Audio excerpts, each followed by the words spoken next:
Good afternoon, and welcome to BLIXX All About Horses and Their Care. I'm your host, Gabriela Rodriguez, and today is part 4, the last part of a series called Your Horse's Best Interest, Bitted or Bitless. So with all of these shows, if you see this one and you didn't see the first 3, it might be good to acclimate yourself and get the information from the first 3. Today we have actually 2 very special guests. I have a co-host today, and my co-host is Professor Martha Ortman, and my very special guest is Dr. Robert Cook, who's going to be joining us on Skype. So we're going to get started with the show. We're going to ask Dr. Cook a lot of very interesting questions. He's going to give us a lot of information about the cross-under bitless bridle that he developed and why it's a really, really good tool to use with your horses to get the best communication that you can get without a bit. I'm going to introduce you to my friend, Professor Martha Ortman first, and you can say hello to everyone out in TV land. Hello. And now I'm going to introduce you to Dr. Robert Cook. Dr. Robert Cook, Dr. Cook, can you hear us? I hear you well. Okay. It's so nice of you to join us. I'm so excited about this show because I think we're going to be able to answer a lot of questions that people have regarding the bitless bridles. I think a lot of people are very interested. I think a lot of people are very curious. Mm-hmm. But we have 2 things. We have tradition and we have habit. And it's hard to break a habit, and sometimes it's hard to break tradition. But sometimes I found that there are a lot of traditions within the horse world that really aren't in the best interest of the horse. So it's good to try and find other ways in order to do the best you can, not only for your horse, but for safety's sake, so you can have that communication without hurting your animal. So before we get started on that, can you give us, just tell us about your credentials and your background, and let everyone out there know, not only the horse people, but also all the people, all the viewers that are watching. Tell us about yourself. Well, I suppose a starter would be to say that as a child I was terrified of horses. Wow. And remain so. I am, it's a sort of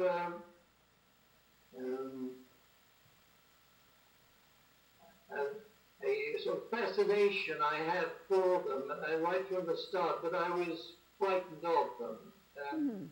I had a pal whose sister had a horse, and she would put me on her horse, and the horse would take me up the hill, along the side, and down the hill, and back to where I started, and I was terrified the whole time. Yep. I didn't, strangely, I don't remember falling off, but I was scared. Yeah. About how old were you? 7, 8, 9. Okay. Wow. But do you think, I'm just going to interrupt you for a second, but I think a lot of people have these same types of experiences. They're fascinated and terrified. I know I was. That's right. That's right. I'm so happy to know that you were too. Yes. Well, it continued, and I remained scared of them for many, many years. I'm no longer scared of them, though I respect them, obviously, but I understand them better now. My parents were not horsey people. I grew up in a small village, not too far from the city of Birmingham in England. And there were plenty of horses around, but I wasn't one of the owners. I was given a few lessons. My parents did that for me, and before I went to veterinary school, I was actually sent to a residential riding school for 3 weeks, which I delighted in. I really enjoyed it. Still very nervous about riding, but I began to be a little more confident and so on. Then I certainly was interested in horsework whilst I was at the school and college. Not exclusively, but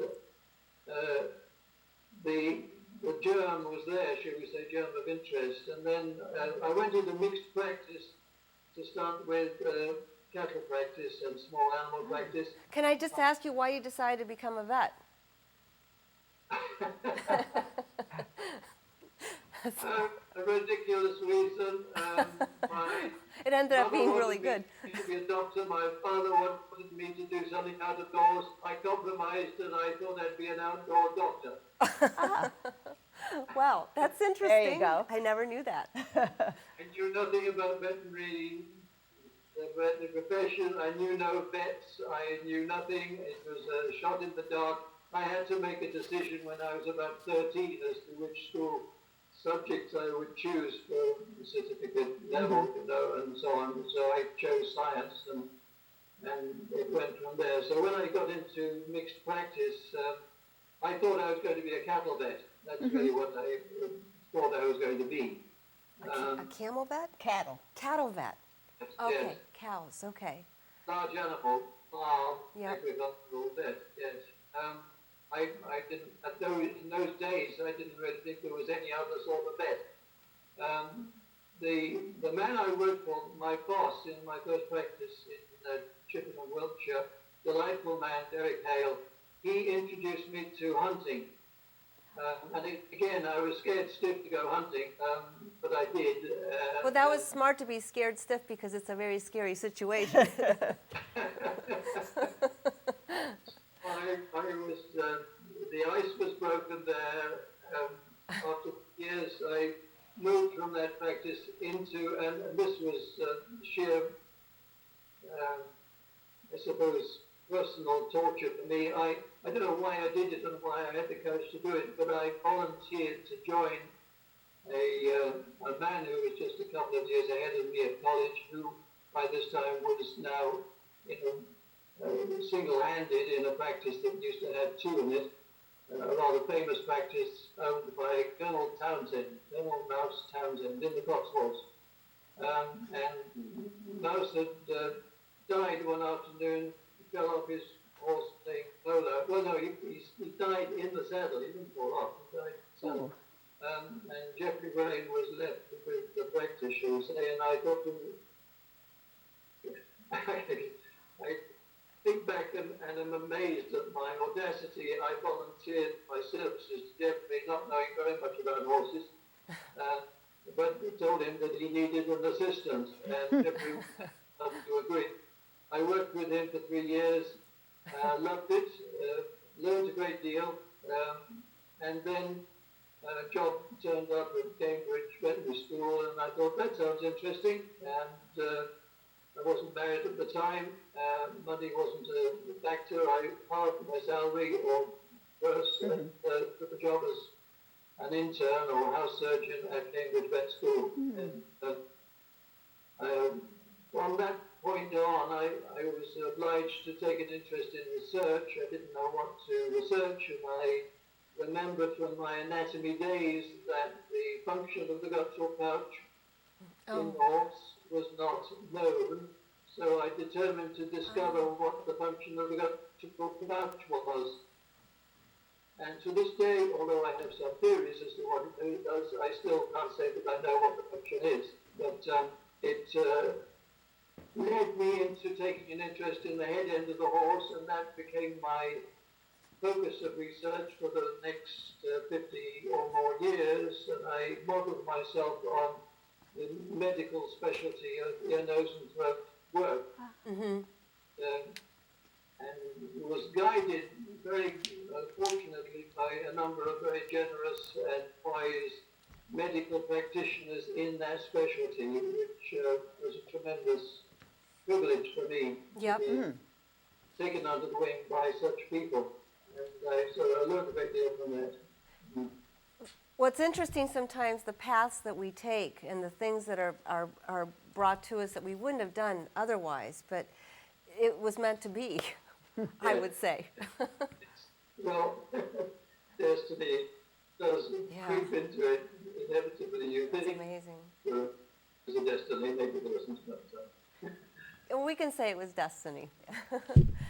And then later on, after all of this, you ended up teaching over at Cummings, the Cummings School of Veterinary Medicine. Oh, that was sort of latterly, yes, for the last 25 years. But previously I taught in London and Glasgow, a year and Nairobi, Kenya. Then I came to the States. And Wow. I was at the University of Illinois Veterinary School. Okay. Then, at that point in 1979, Tufts University proposed to start a New England veterinary school. Jobs were offered. The Associate Dean of Clinical Sciences was one of the appointments. Empty, like every other appointment. I went for it, and maybe nobody else was interested in risking their reputation. It was the first private veterinary school in the country without any state funding. So I helped to get that off the ground. Wow. I was the dean at the time. Yep. I became the dean for a short while myself, and remained as the associate Yep. dean of the sciences. I started the program. And one of my vet, my small animal vet, who's been my vet for quite a long time, Margaret Shively, was one of your students. Yes. That was interesting. Yeah. So, go ahead. She was a very good student. Yeah, well, you said she Good to did hear. well with the teeth. She had good technique. I told her you said that. Then after you were, so then you decided that you were going to make the United States your home. Well, yes, it sort of crept on me. I didn't know when I came to the job in Illinois that I was emigrating. That wasn't my plan. But I have 3 boys, and they all joined me rather quickly, joined my wife and I in the States. And then I became very deeply involved in building and helping to build Tufts Veterinary School. And the years passed, and, Yeah. Did you know that? No. gradually the boys were here, they married American girls, and so on. Yeah. And so, So here, so here you are. we are both American citizens. Yes. So it's interesting. One question I wanted to ask you. So when you decided to go on that hunt after being terrified of horses, and you finally got on and went on a hunt of all things, were you using a bit? Yes, all the riding I've ever done in my life has always been with a The bit. bit. Yeah. And- Isn't that and interesting? Generally a double bridle, I hate to Yeah. say it. Wow. Well, you have the experience, because unless you have the experience, you really can't find another solution. Yes, Right. I survived, and I did a lot of riding. I mean,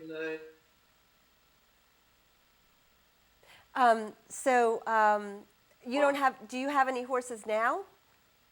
Oh. the sound has disappeared. No? No, Okay. No. Oh, you're back. Yes. You're yes. back. So you said you did a lot of riding, and always with bits, and probably always trying to find the right bit.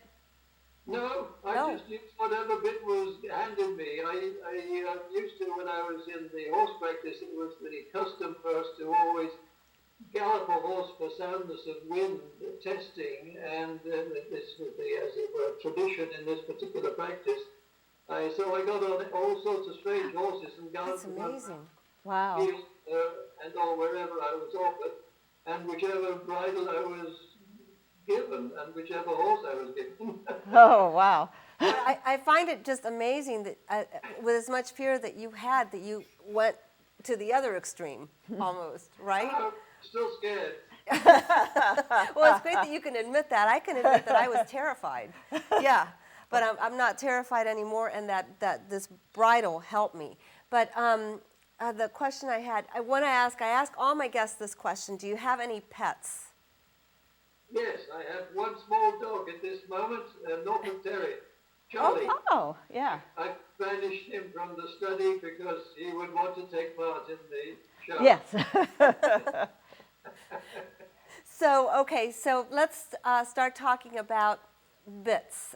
When you were riding with bits all those years, did you think about what you were doing and the mechanics of that bit in that horse's mouth? No, not at all. That's Very- interesting. No, I just assumed everybody accepted that the bit was all right to use, and this was standard practice. Tradition, right? It's tradition and Tradition. yeah. Yes. And you don't question it. There's actually no justification for that tradition. The bit had never been evaluated. It had been grandfathered in to the dressage rules in 1920 and to the racing rules prior to that. But it had been used for thousands of years, and come the day when rules were first drawn up, formal rules for competition purposes, nobody even thought to say, well, is there a better way? And the bit was simply grandfathered in without question. It was given a free pass. Yeah. So it wasn't until I began to ask myself the question in 1998 or 7, what does a bit really do to a horse, that the bit was subjected to any sort of scientific scrutiny. Yeah. I find it sort of interesting that with the knowledge that you had as a veterinarian and knowledge of that horse's mouth, that still, and the reason I bring that up is because I think a large population of people probably are like you were, and they may have some knowledge or a little bit of knowledge, but this is what you do. You use a bit, and typically the snaffle bit. I had a different experience. I was terrified of horses. My feet would shake in the stirrups. I was so scared. And I'd rather have been on the ground with them than up in the saddle, but I did learn how to ride. But my training as a dental hygienist, for people, made me very uncomfortable about what I was doing and how I was manipulating my horse's mouth, because all I could see were the similarities, not the differences. And I do a lot with BLIXX horses when I work with people is do a lot of let's pretend exercises and try to show people that similarity so they have a point of reference. But I have that because I know the human mouth, and it's a lot like our mouth in many ways, right? You're right. And I don't think people stop to think if maybe their horse, if they're causing pain, not wanting to cause pain, but causing pain anyway. Even when the horse reacts, they attribute it to something else, right? That is the problem. The bit has been hiding in plain sight for thousands of years. And you were about to ask me how it was that I was a veterinarian taking a special interest in the horse's head for 50 years, say, as an academic, supposed to be researching ear, nose and throat matters and focusing on that part of the horse's head. I was looking at bits in horses' mouths for years and years and years without asking myself the question, what is that foreign body doing in that horse's mouth? I accepted it even as a veterinarian. That was supposed to be It's interesting. investigating things and being on the lookout for problems. And for most of my life as a practicing clinician and a surgeon in the hospital work, I struggled with problems that were being caused by the bit, and I just didn't ever, the penny never dropped. Yeah. That's very interesting, but I think that's just very true, and I think it applies to a lot of us. And not necessarily with horses, but in other aspects of our lives. We do the same thing. Sometimes we just don't question. Right. Yes. But then when you question, then things change, then you open up a box. Suddenly, yes, everything falls into place, and disease after disease, and behavior problem after behavior problem, I began to recognize were connected, and I'm still adding to my list of diseases and lists of unwanted behaviors that the bit causes. It's a very dangerous device. Very. Even the, quote, the snaffle bits. Even the snaffle bit. Okay. It's dangerous, and children should not be permitted to use one. What It really is something we need to consider. From the safety point of view of the person, let alone, and I don't disparage this, I mean, the horse's interests should have come first, and they never have until some years. And they still haven't officially and formally, I have to say, Martha, I'm sorry, in the dressage world and in the competition world and in the racing world, the horse is not having its interest put first. It's the human interest is the one that's been put first. Right. To the humans' expense, to the humans' risk. Actually, Yeah. Don't realize it, but it's at their risk. It's at the risk of their own safety, but it's at the risk of their own discipline, at the risk of their own pocket. There are so many things that one could say, reasons you can give as to why it would be a win-win-win situation to take the bit out of a horse's mouth. The horse will be happier and will perform better. The owner will be safer and will enjoy riding better. The business of keeping a horse will be far less expensive. Horses will live longer. Veterinary fees will be reduced. I could go on and on and on. Yeah. I Mark, think you had a what question. I was Go ahead. going to say, I used to ride two of my horses around with a halter and a lead rope. Never gave it, no saddle, never gave it a thought. Yes. But when I rode, but then I would ride with, because you're supposed to, a bridle, and I tried to get the fattest, kindest snaffle I could find. I'd go fox hunting, and the word was bit up. Oh yeah, bit up. Bit up, problem, make it bit up. make it worse. Make it worse. Yeah. But Why? I would love, as a naive person here to the Bitless Bridle, I would love to hear what makes it dangerous for us.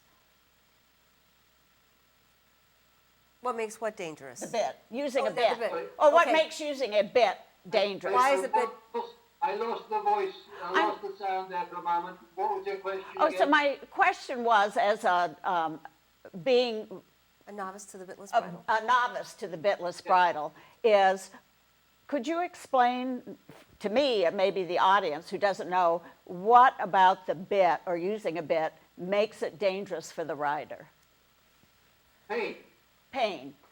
Pain. One word. And fear on the part of the horse. You make a horse nervous. It's not a good idea to make a very powerful animal nervous. No. The horse is a prey animal. When they're frightened, when they're in pain, they run. They bolt.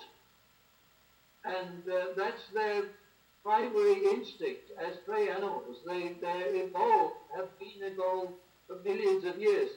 And that's their safety. They run from what they perceive to be something dangerous. Mm-hmm. And the fact that it's in their mouth makes it even more frightening. And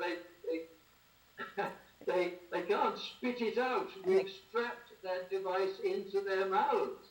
If we hadn't strapped it in, they could open their mouth and it would immediately drop out. Right.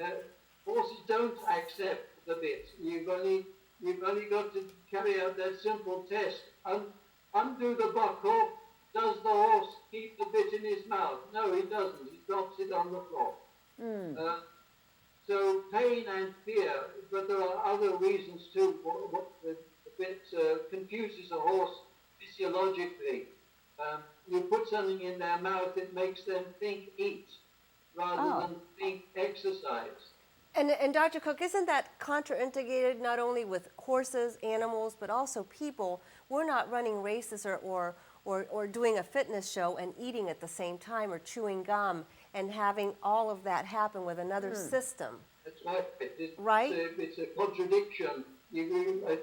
As parents, you would never encourage your child to run around the garden eating an apple. Right, right. Same as to the horse.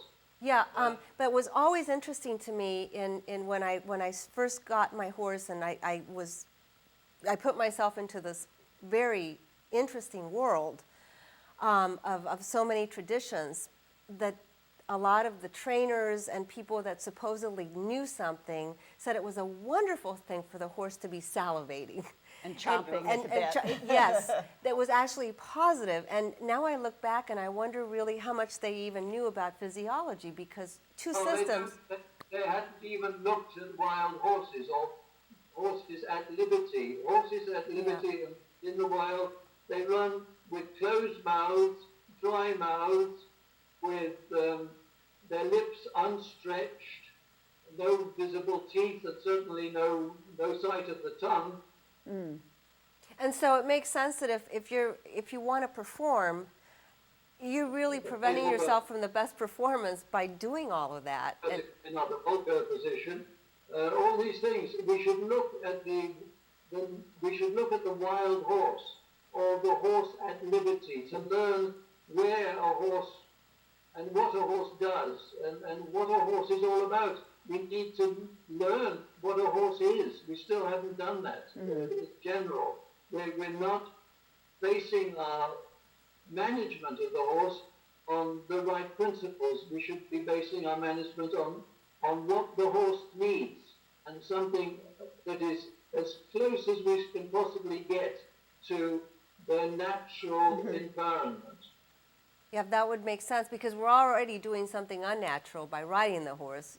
Would you agree? So if you make the horse not be so stressed by having that in their mouth and then having another system operating instead of them thinking about what they need to do, you're probably going to get a much happier horse and a better performance and safety, like you said, because I can't tell you the number of times. My first horse was a thoroughbred, and I was a complete novice. And how I'm alive today is really, I think I was meant to be here because I did the same thing. I had the bits in his mouth. I kept trying new things. And I would cause so much pain that he would just run away with me. And I realized, on several occasions that he was going so fast, no matter how much I pulled back, he was just trying to go faster. And it wasn't working. But I was very frustrated because nobody could help me. You were frustrated, he was frightened. Yep. Not a good situation. Yeah. And I never stopped to look at his mouth to see what kind of damage he might have had. But, in 2002, I was introduced to the bridle, and I never used anything again. Now, you developed the bridle just before that, right? In 1999? I was introduced to the design by a horseman from California by the name of Alan Buck. He was a dressage instructor. He had either developed this de novo, this idea himself, or he had heard about it from somebody else. I've been able to trace the design of this bridle back to the 1950s in this country, to a man by the name of Ink Grimsley. Ink was his nickname. He was a rodeo man. Oh, wow. He was working in New Jersey. And I think he was probably a descendant of a famous family who gave their name to the Grimsley saddle. I don't know for sure about that, but this Grimsley saddle was a saddle in this country at the time of the Civil War. Oh. It was the sort of general cavalryman's saddle. There was a family, I think, that was interested in harness and manufacturing harness at the time. Ink Grimsley was a bulldogger, and the story, and it was an extraordinary story, maybe I don't have time to tell you entirely, but I came to know about this. I came to know someone who was a pal of Ink Grimsley's. He was 81 at the time when I first met him. He told me the story that a group of rodeo riders in New Jersey were bothered and distressed by the fact that so many enthusiastic riders would get on their horses and pull their mouths to bits in the process of the sport. And they appealed to Ink Grimsley, can you do something about this? And Ink came up, maybe it wasn't his original idea either, but he came up with this cross-on design, which they used. And it was used by a handful of horsemen in New Jersey. It may have been used, it was never marketed, it was made handcrafted one at a time as required. By Ink and perhaps by others, but it was never drawn to the attention of the public, and certainly it was not a widely known design. No, and everybody was using bits anyway, so they felt safe with the bits probably. Yes, Yeah. two bits. So that's a strange, and in time, history will probably surface other evidence, and probably we trace the history back to a year beyond, well beyond 1950. I think horsemen in general, racing folks, perhaps with thoroughbreds in the backstretch, they've been familiar with the idea of crossing the reins, and maybe crossing the reins under the horse's chin, things of this sort. And certainly there were Bitless bridles, the Meroff bridle in Germany is a cross under design, but the cross under just is a cross under at the chin level, Okay. around the whole of the head. Okay. Okay. So I think it's an old idea, but it was an idea that never flourished. Yeah. And was never spread. Well, it wasn't traditional.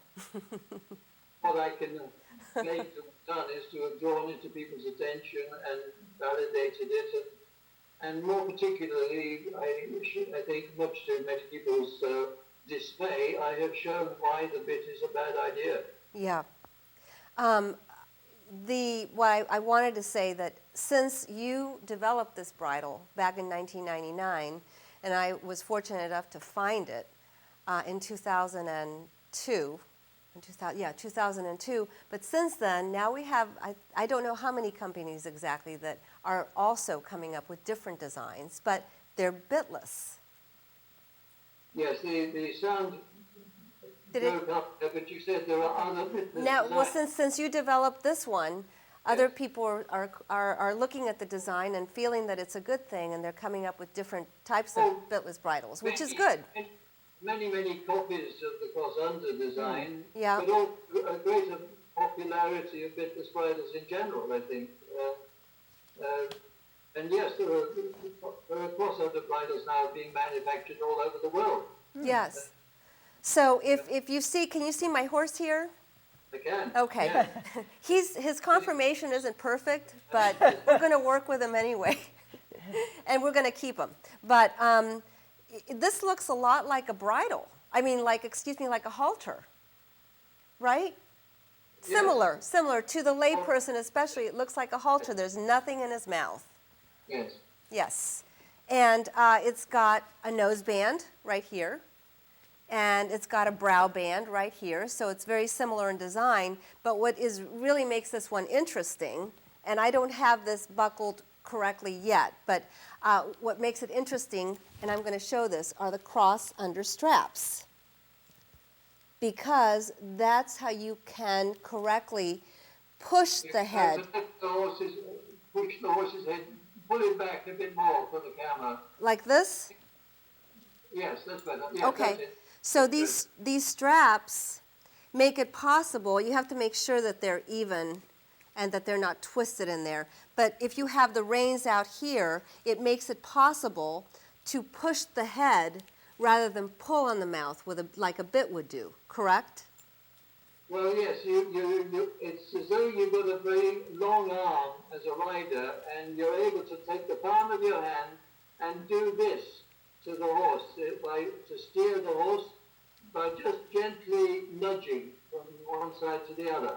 So you're pushing as opposed to pulling, which the horse prefers. And then for the purpose of slowing or stopping, you apply intermittent pressure and release to both reins, and now you're applying a benevolent hug to the whole of the head, which the horse seems to appreciate and interpret as a polite request to slow or stop. Well, that's really interesting that you said that. You used a couple of words that I think are really important for people to understand.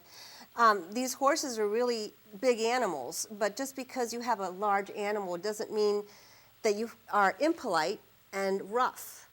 And I've seen a lot of roughness within the horse world, and I think people just unknowingly are rough with horses because they're big, and I think maybe they're a little bit afraid too. So they feel if they're a little bit aggressive, then the horse won't do whatever it is that they're afraid that the horse might do. absolutely, yeah. Well, that's what I was thinking. So it's a sort of a similar design to a halter. It's very simple, but it's very important how it works. And the cross under straps, like you said, instead of pulling on that bit, and I won't say the word pull, I'll say yank, because I've seen that action of people really pulling hard on that poor horse's mouth. And of course, what's the horse going to do? He doesn't have any choices. So as soon as there's pain, then of course there's the release of pain, but there was already pain to begin with, and with this, there is no pain. Yes, that's right. This negative reinforcement is a snare and delusion. The idea of pressure and release that is so widespread amongst traditional instructors and so on. The problem is that even the word pressure is a euphemism. What we really should be talking about, and you won't want to hear this, we're talking about pain and release of pain. Yeah. Well, one of my other shows, I brought that up. Were you going to say something? Those who will protest that they ride a horse with a bit and have done for years, and the horse accepts it. These are people, unfortunately, who are just not reading the signs correctly.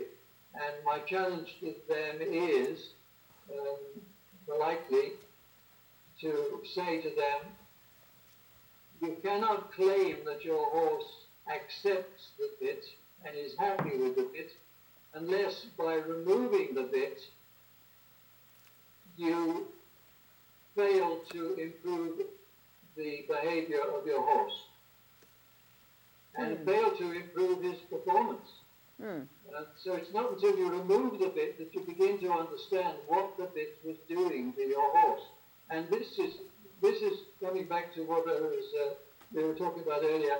This is why, and the only reason why I did make these subsequent discoveries myself, I saw how horses improved when we took the bit out of their mouth back in 1997, and that was the thing that triggered my question. So, what have we been doing all these years? What does a bit really do? And the longer I observed horses and rode horses without a bit in their mouth, the more I realized how misguided we had been for the last 5,000 years. Yeah, I agree. What were you going to say? I was going to say, it sounds like in some ways you've really got to convince people to give it a try so that they can see it. Yeah. This is what I've said, educate and demonstrate. Right. So people like Gabriella are doing such a good job by showing people and introducing them and reassuring them that this isn't the scary thing that they think it is, and it's to the benefit of the horse and to the benefit of themselves from the point of view of happiness and safety and health. And I want to just address a couple of things. One was that word pressure. I heard that word over and over and over again. I started thinking, well, how much pressure do you have to have in order to make that pain? And it's really, if you say pressure, if you say pain, you're going to lose a lot of students probably. It's not something people want to hear. They don't want to hear that they're hurting their horse. So if you say pressure, well, that doesn't sound quite as bad. And so people, I think, talk themselves into doing something without really knowing all the ramifications. Horses are tremendously, hugely sensitive creatures, much more sensitive than we are to their environment and to the possibility of danger. They can feel a fly landing on their face. Or on their leg or anywhere else, really, anywhere. Yeah, I'm talking about face because this is where we're using a bridle. Right, okay. So you don't need a rein aid that is any more heavy in a sense than a fly. They feel a fly, that's all they need to feel, and they will respond to a fly. They will respond to touch. You don't need to hurt them, you just need to touch them. And it has to be, and it can be a whisper.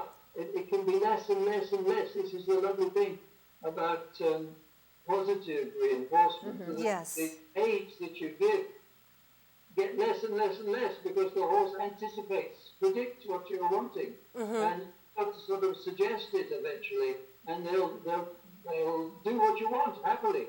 Yes, yeah. The other thing I wanted to just touch upon again is the fear factor. I think maybe a lot of us are afraid of being afraid. And if we change and do something different and we're afraid, then what's going to happen? But get over that first terrifying moment, and it takes one day to do it. Yeah, but you have to do it in a controlled environment. You can't just go out and, you have to do it right. In a small paddock, do it in Indoor. A small area if you like.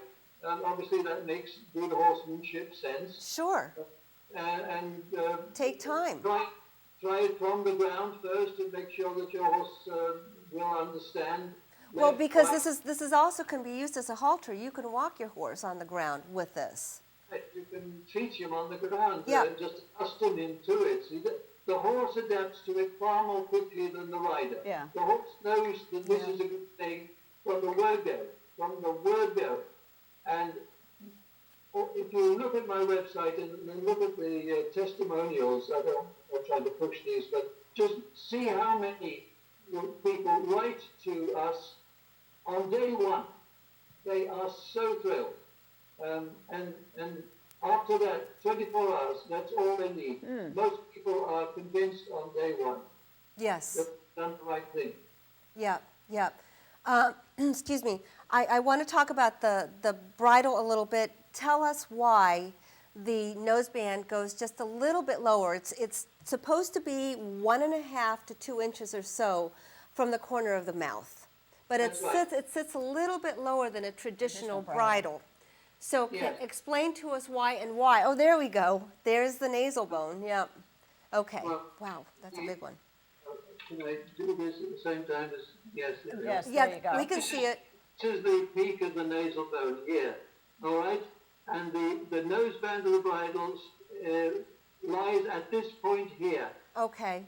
way back, close to where the nasal bone joins the rest of the skull.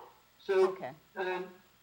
this is a safe place for the bridle, noseband, and a good place. The point is you need to have this noseband as low as you can, but without interfering with the horse's nostrils. You don't want to obstruct the breathing. And if you have the noseband at that level there, there's no, where my finger now is, there's no way in which you can either damage the nasal bone or obstruct the nostril. This is bone, it's very firm, you're not going to fracture it, you're not going to interfere with any nervous tissue at that point. The only thing that you could possibly do if you really haul on the reins when using a cross-under bridle is to produce a temporary soft tissue swelling of the skin and subcutaneous tissues, which will disappear in a couple of days. But you'd have to work really hard to even do that. So the point is that you can't do any serious damage with the cross-under bridle, which is more than can be said for the bit, and more than can be said for most other bitless bridles. Though I will say that the jumping hackamore and even the hackamore with a mechanical hackamore, correctly used, is much, much better than a bit. Much, much better. Yeah, yeah. I wanted, and I just wanted to say, as far as the nasal bone goes and causing any injury there, you said a rider would really have to be pulling hard on their horse. And why would they have to do that? They shouldn't even have to get to that point. Correctly, and they don't need to do that. But I think that's just, again, tradition. So you want to be able to be more gentle, and you can, and teach your horse that you're not going to be so rough. I mean, I can't find any other word but that. There are times when you need to draw the horse's attention to something. I have done that, The yeah. trick is a quick jerk off. Yeah. Not a constant haul, which we all do. I've done it all the time myself. Yeah. Yes. That's is senseless. It makes no sense to the horse. It doesn't actually make any sense to us if you think about it. But yes, you can do a quick jerk to draw a horse's attention to what you want. Yeah. If absolutely necessary, but the longer you use the bridle, the less that becomes a requirement of any sort.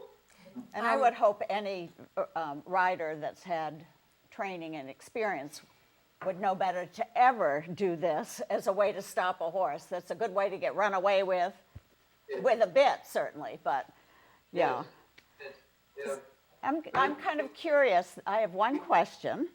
Often as a rider, instead of using a direct rein, we hold one rein, have this one looser, and push the horse into the outside rein. How does that work? What would you do instead? You just don't do that. Exactly the same. Okay. The aids are exactly the same. Right. You can neck rein with the cross of the bridle. Okay. If your horse has been introduced to the idea of neck rein, obviously training does come into it. I don't need to tell you, some of the problems that arise are a result of inadequate training, and it shouldn't be blamed on the bridle, such as the lack of introduction or training. But no, horses do take to this bridle just wonderfully well. It seems to be a natural fit. I just want to add that I credit this bridle for giving me a lot of confidence and making me be able to work on my balance and coordination, as opposed to having this direct connection to this metal piece that's in my horse's mouth and thinking that I can count on that.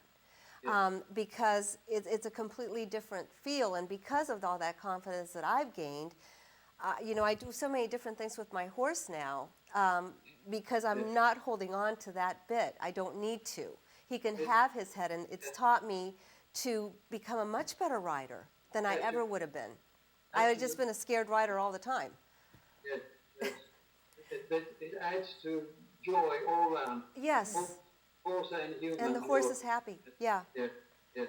So I just want to just talk about the bridle once more. People can get on your site. It's www. And we're going to have it on the screen, bitlessbridle.com. And there is so much information there, anything that they want to know. And if they want to see the bridles are also there. This bridle, go ahead. The library of articles, if you want more information, click on articles, the sidebar, articles. There's probably something close to 100 different articles. Wow. Not all by myself, some by other people, and so on. And I also wanted to just briefly mention your book, Metal in the Mouth. I thought that was such an appropriate title. But that we also have bits that people developed that made them out of plastic, but it's basically the same thing. Yes. But this is a wonderful book. It has great illustrations, but the information there. And I know Martha picked it up to read it a little bit, and I could tell she was impressed. And it's not easy to impress Martha. Oh, it is. That's not true. But it was very... Yes, Barbara, yeah. Can I introduce this book? Yes. Oh, but not on... Okay. So what's the title? Raise the book a little bit. Raise the book up to your shoulder. There, Oh, revealing your hidden horse. Revealing the Hidden Horse, yes. Can you read that? Yes. It's by Mark Hansen. I've only just come across this book myself in the last month, and it's a very fine book. It's about the training of a horse in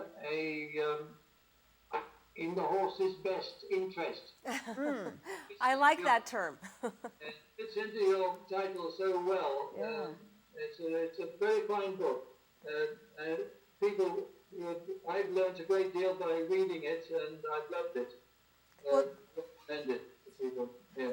Thank you for telling us about that book. The other thing about the Bitless Bridle, if people are interested in trying the bridle, we didn't do the best job of showing how to put it on and off, but if you have a horse and you're a horse person and you take bridles on and off, I mean, the only thing which is really great is you don't have to put that bit, you don't have to pry their mouths open and make sure that that bit goes right into their mouth and then pull it up. You just put it around their nose and bring it up. But the other thing that I was going to mention,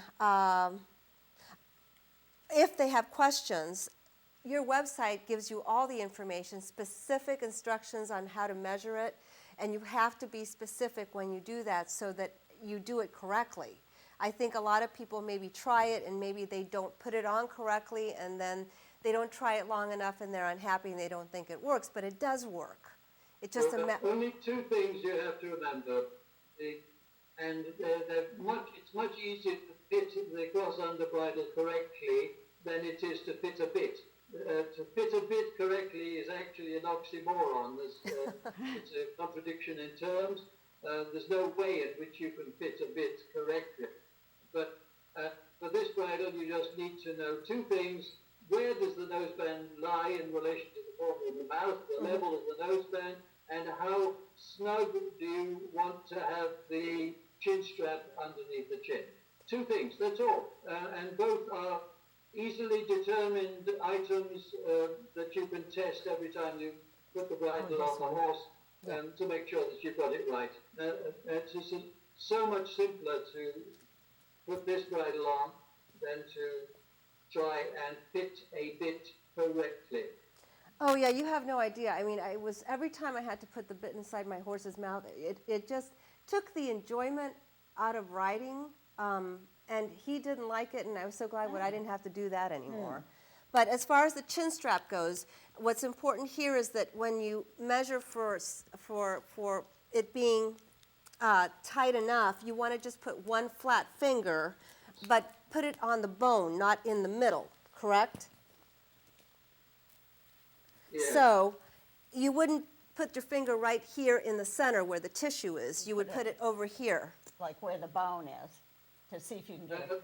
Yes, that would be fair enough. Though in fact, if you put your finger in the center, that too would work. Yeah. Well, you just want it to be secure and in the right place. And not overly cranked tight. It doesn't have to be tight. It's just snug. You don't want it.